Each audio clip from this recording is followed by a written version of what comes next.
Selasa 25 November, Amerika Serikat akan merilis data indeks harga produsen periode September 2025.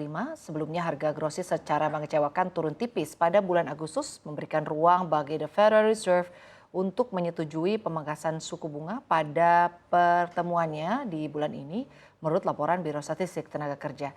Indeks harga produsen yang mengukur biaya input untuk berbagai barang dan jasa terkoreksi atau deflasi 0,1% month to month di bulan September dari inflasi 0,7% di bulan Agustus.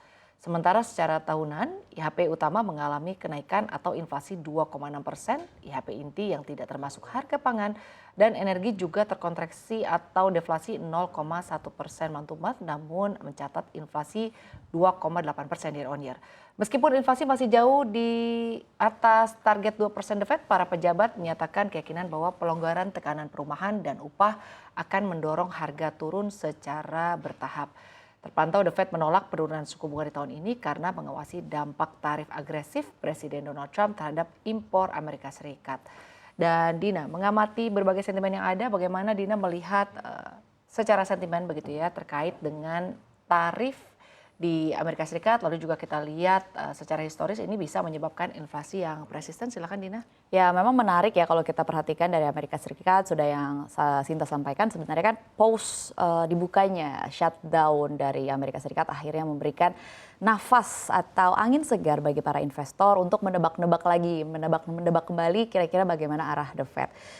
Setelah dibukanya sebenarnya kita bisa melihat bahwa investor ini arahnya juga sudah mulai seru lagi begitu Sinta ya dinamikanya, karena tadinya sebenarnya para investor sudah sempat pesimis bahwa The Fed akan segera menurunkan suku bunganya dan juga bersikeras bahwa akan tetap menahan suku bunga di level yang sama, tapi nampaknya memang data atau rilis data ekonomi dari Amerika Serikat menunjukkan kinerja yang cukup baik di luar ekspektasi para investor dan bahkan menggeser perkiraan para investor atau para pelaku pasar bahwa The Fed akan kembali menurunkan suku bunganya lagi. Tadi kita sudah lihat indeksnya yaitu di sekitar 70%. Jadi dari 40% perkiraannya pesimis tiba-tiba jadi 70%. Ini kan optimistis bahwa akhirnya The Fed akan membawa katakanlah hadiah Natal begitu di bulan Desember dengan menurunkan suku bunganya.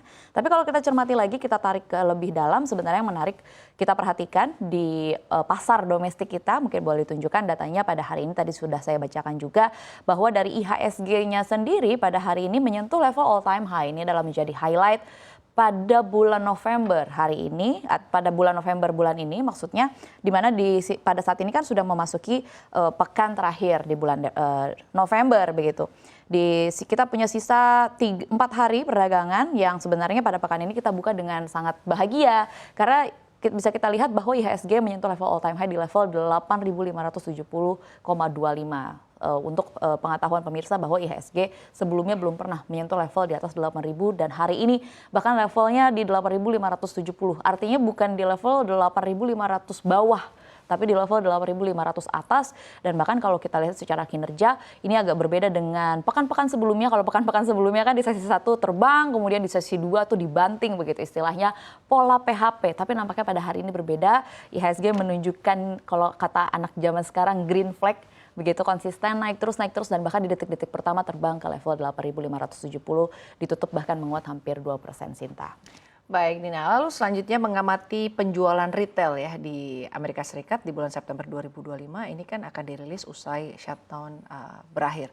Bagaimana tanggapan Anda Dina? Yes, tadi kan seperti yang sudah saya singgung juga bahwa kalau kita breakdown begitu berkaitan dengan ekonomi Amerika Serikat yang nampaknya di luar perkiraan para pelaku pasar. Ini kan shutdown sebenarnya berpengaruh terhadap ekonomi makro Amerika Serikat yang sebenarnya diperkirakan akan gelap, kemudian akan buruk rilisnya. Tapi nampaknya ini agak berbeda hasilnya, di mana Biro Sensus Departemen Perdagangan Amerika Serikat mengatakan pada hari Rabu 19 November bahwa mereka akan menerbitkan laporan penjualan retail dan layanan makanan serta pesanan barang tahan lama periode September pada minggu depan. Keduanya tertunda memang akibat penutupan pemerintahan kemarin, di mana laporan penjualan bulanan akan dirilis pada hari Selasa, sementara laporan pesanan barang tahan lama pada hari Rabu ini mencerminkan daya beli masyarakat di Amerika Serikat. Tapi kalau kita lihat penutupan pemerintah selama 43 hari kemarin yang terpanjang sepanjang sejarah menghentikan pengumpulan dan juga penerbitan data ekonomi. Sebelumnya penjualan retail Amerika Serikat meningkat 0,6% secara mantuman pada bulan Agustus menjadi 732 miliar dolar Amerika Serikat. Di mana angka ini lebih tinggi dari ekspektasi yaitu di 0,2% secara tahunan dan penjualan retail naik 5%. Kemudian kalau kita lihat lagi laju pertumbuhan produk domestik bruto yang merupakan indikator utama dari aktivitas ekonomi menjadi acuan bagi The Fed untuk menentukan arah kebijakan fiskal ke depannya. Kita lihat pada Rabu 26 November, The Fed Atlanta, ini di The Fed di level di daerah, akan merilis proyeksi pertumbuhan PDB Amerika Serikat pada kuartal 4 yang diperkirakan tetap di angka 4,2%. Sebelumnya Atlanta Fed memproyeksikan pertumbuhan PDB real kuartal 3 di angka 4,2% per 21 November tidak berubah dari prediksi 19 November. Penurunan perakiraan pengeluaran konsumsi pribadi kuartal 3 diimbangi oleh kenaikan perakiraan investasi domestik swasta dari 4,8 menjadi 4,9%. Kemudian ini juga cukup penting, di mana pada Rabu 26 November, Amerika Serikat juga akan merilis data inflasi atau indeks pengeluaran konsumsi pribadi atau PCE pada periode September 2025, di mana sebelumnya inflasi inti sedikit berubah pada Agustus menurut alat perakiraan utama dari The Fed, di mana indeks harga PCE mencatat inflasi 0,3% secara mantuman atau dibandingkan dengan bulan sebelumnya pada bulan Agustus dengan inflasi tahunan 2,7%. Inflasi inti ini sendiri mencapai level 0,2% secara mantuman dan 2,9% secara year on year. Pendapatan pribadi naik 0,4%, sementara pengeluaran konsumsi pribadi naik 0,6%, keduanya di atas perkiraan. Nah, meskipun dari Bank Sentral Amerika Serikat The Fed menargetkan inflasi di 2%, angka-angka ini diperkirakan tak akan mengubah arah kebijakan, pemirsa, di mana para pejabat masih melihat ada potensi 2 kali penurunan suku bunga lagi menjelang akhir tahun. The Fed sendiri menggunakan PCE sebagai alat, sebagai indikator, karena ini memberikan gambaran yang luas ya terhadap perilaku belanja konsumen. Dan itu tadi kalau dari Amerika Serikat.